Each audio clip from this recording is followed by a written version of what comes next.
Welcome to Vishnu talks. నేను మీ విష్ణు. ప్రస్తుతం నాతో పాటు founder and CEO of wealth tree group Dasari Prasad గారు ఉన్నారు. వారితో మాట్లాడదాం. సార్ నమస్తే. సార్ దాసరి ప్రసాద్ గారు నమస్తే అండి. Welcome to Vishnu talks. So ఈ వీడియోలో కొంచెం ఇన్డెప్త్గా ట్రేడింగ్ సైకాలజీ గురించి మాట్లాడుకుందాం. మామూలుగా చాలామంది ఏమనుకుంటారంటే స్టాక్ మార్కెట్ అనగానే 100 రూపాయలు పెట్టంగానే 1000 రూపాయలు వచ్చేస్తే ఇంకొంతమంది అనుకుంటారు. ఇంకొంతమంది అనుకుంటారు 100 రూపాయలు పెడితే 100 రూపాయలు గల్లంత అయిపోతుందని కొంతమంది అనుకుంటారు. కాబట్టి సో స్టాక్ మార్కెట్స్కి సంబంధించి రకరకాల దృక్పథాలు, రకరకాల కోణాలు ఉంటాయి, అందరి ఆలోచనలు. కాబట్టి స్టాక్ మార్కెట్లోకి వచ్చి ట్రేడింగ్ చేయాలి, లేదంటే ఏదైనా లాంగ్ టర్మ్ ఇన్వెస్ట్మెంట్స్ తీసుకోవాలనుకున్నప్పుడు ఒక ట్రేడర్గా కానీ లేదంటే ఒక ఇన్వెస్టర్గా మన సైకాలజీ అనేది ఏ విధంగా ఉండాలి, మనల్ని మనం ఎలా బ్యాలెన్స్ చేసుకోవాలంటారు మన ఆలోచనలు అసలు? చాలా ఇంపార్టెంట్ సబ్జెక్ట్ అండి. అండ్ బేసిక్గా ఫస్ట్ పాయింట్ ఏంటంటే చాలామందికి మీరు అన్నట్టు అవగాహన, అంటే స్టాక్ మార్కెట్ అనేది అసలు ఏంటి అనే అవగాహన లేని వాళ్ళు ఎక్కువ మంది వచ్చిన వాళ్ళు ఉన్నారు మార్కెట్లోకి. స్టాక్ మార్కెట్స్ ఒక బిజినెస్ అనే అవగాహన ఫస్ట్ ఆఫ్ ఆల్ రావాలి. So what is the business of stock markets? Stock markets is the business of understanding businesses. అంటే చుట్టుపక్కల ఉన్న బిజినెస్లను అర్థం చేసుకుని వాటిలో పెట్టుబడి పెట్టే బిజినెస్సే స్టాక్ మార్కెట్. సో ఈ ప్రాసెస్లో ఒక బిజినెస్ మ్యాన్ ఎట్లా ఆలోచిస్తాడు? మెయిన్ ఒక బిజినెస్ మ్యాన్ జనరల్గా చూసుకుంటే మనం వాళ్ళు ఏం చేస్తారు, ఒక బిజినెస్ స్టార్ట్ చేయాలంటే ఫస్ట్ చాలా రీసెర్చ్ చేస్తాడు. 1-2 ఏళ్ళు స్టడీ చేస్తాడు ఆ బిజినెస్ గురించి. ఆ తర్వాత ఏం చేస్తాడు, ఎంతో కొంత ఇన్వెస్ట్మెంట్ రెడీ చేసుకుంటాడు. ఆ తర్వాత బిజినెస్ స్టార్ట్ చేసి రెగ్యులర్గా రోజుకి 15 గంటలు 16 గంటలు కష్టపడతాడు. అప్పటికి కూడా ఆయన ఎక్స్పెక్టేషన్ ఏంటంటే ఒక 1 ఇయర్ తర్వాత ఆయనకి డబ్బులు రావడం స్టార్ట్ అయితే చాలు అనుకుంటాడు. మరి స్టాక్ మార్కెట్లో అందరూ అదే చేస్తున్నారా? చేయరు. ఈరోజు డిమాట్ అకౌంట్ ఓపెన్ చేసి ఈరోజు డబ్బులు వేయంగానే రేపటి నుంచి డబ్బులు వచ్చేయాలి. ఫస్ట్ పాయింట్ ఇది.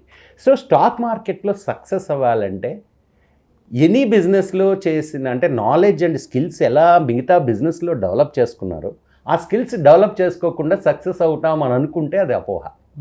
ఫస్ట్ ఆఫ్ ఆల్ ఎవరైతే సక్సెస్ అయ్యారో వాళ్ళు ఎవరు స్కిల్స్ అండ్ నాలెడ్జ్ డెవలప్ చేసుకోకుండా అవ్వలేదు. ఈ రెండింటి కంటే కూడా చాలా important trading psychology or emotional balance అని చెప్పచ్చు. జనరల్గా ఎలా ఉంటుంది, ఒక బిజినెస్ చేసేటప్పుడు ఒకరోజు బాగా జరగచ్చు బిజినెస్. ఆ రోజు అయితే మనం వెళ్ళిపోయి ఓకే బాగా జరిగింది కదా అని చెప్పి సెలబ్రేట్ చేసుకోము. ఒకరోజు బిజినెస్ జరగకపోవచ్చు, కానీ ఆ రోజు డీలా పడిపోయి అరే మొత్తం పోయిందని అనుకోము. సో మనం ఏం చేస్తాము, ఒక బ్యాలెన్స్ సైకాలజీ మైండ్తో ఒక బిజినెస్ని కంటిన్యూస్గా కొన్నాళ్ళు చేస్తూ పోతాము, రిజల్ట్స్ వస్తాయనే ఒక మంచి ఆశతో. బట్ స్టాక్ మార్కెట్లో అన్ఫార్చునేట్లీ ఒకరోజు డబ్బులు వచ్చినా నిద్రపోరు వాళ్ళు, డబ్బులు పోయినా నిద్రపోరు. This is what is going to happen. అంటే మన ఎమోషన్స్ అనేవి మన డెసిషన్స్ని ఇన్ఫ్లుయెన్స్ చేయడం వల్లే మ్యాక్సిమం పీపుల్ స్టాక్ మార్కెట్లో డబ్బులు పోగొట్టుకుంటారు. ఆ ఎమోషన్స్ రకరకాలు ఉన్నాయి. ఒకటి వచ్చేసి మెయిన్ ఎమోషన్ వచ్చేసి గ్రీడ్. సో 1,00,000 రూపాయలు పెడితే ఒక రోజులో 10,000 కనిపించేసరికి ఇంకా గ్రీడ్ పెరిగిపోయి ఈ 1,00,000కి నేను 10 లక్షలు సంపాదించేస్తాను అని అనుకుని ఓవర్ ట్రేడింగ్ చేసి పోగొట్టుకునే వాళ్ళే ఎక్కువ. So number 1. రెండోది, పొరపాటున చిన్న లాస్ అయితే లేదా మార్కెట్ వాళ్ళు అనుకున్నట్టు అవ్వకుండా కొంచెం కిందకు వస్తే ఇమీడియట్గా మొత్తం ఇంకేముంది ఈ పర్టికులర్ మార్కెట్లో నాకు చేయడం అనేది చాలా కష్టం అని చెప్పి ఫియర్లోకి వెళ్ళిపోయి ఒక మంచి ఆపర్చునిటీస్ని కూడా యూటిలైజ్ చేసుకోకుండా ఉండే అవకాశాలు కూడా ఉంటాయి. అంటే ఈ గ్రీడ్ అండ్ ఫియర్ ఈ రెండు కూడా మనుషుల్ని యాక్చువల్గా చెప్పాలంటే ఒక మంచి బిజినెస్ని అలా చేయనీయకుండా చేస్తాయి. It's human psychology. అదే మామూలు బిజినెస్లో అయితే ఒక 1 ఇయర్ తర్వాత 2 ఇయర్స్ తర్వాత తెలుస్తుంది అది. కానీ అన్ఫార్చునేట్లీ స్టాక్ మార్కెట్లో ఇమీడియట్ మనీ ఏదైతే కనిపిస్తుందో దానివల్ల ఈ ఎమోషన్స్ అనేది కంట్రోల్ లేకపోవడం వల్లే చాలామంది స్టాక్ మార్కెట్లో డబ్బులు లాస్ అవ్వడం అనేది జరుగుతుంది. సో అపార్ట్ ఫ్రమ్ దట్ బేసికల్గా కోపింగ్ అప్ విత్ లాస్ అంటే ఒక బిజినెస్ స్టార్ట్ చేసేవాళ్ళు ఎవరైనా సరే కొంత రిస్క్ తీసుకునే స్టార్ట్ చేస్తారు, లేకపోతే జాబ్ చేసుకుంటూ ఉండరు. ఎప్పుడైతే బిజినెస్లోకి ఎంటర్ అయ్యామో ఒక రిస్క్ అనేది ఉంటుంది. ఆ రిస్క్ని తీసుకోవడం అనేది అలవాటు చేసుకోగలిగిన వాళ్ళే బిజినెస్లో సక్సెస్ అవుతారు. అన్ఫార్చునేట్లీ స్టాక్ మార్కెట్లోకి ఎవరు వచ్చినా ఓన్లీ లాభం గురించి ఆలోచిస్తారు కానీ నష్టం గురించి ఆలోచించరు. So there is nothing called మనము రిస్క్ని అనేది అరికట్టడం అనేది దేనిలోనూ సాధ్యం కాదు.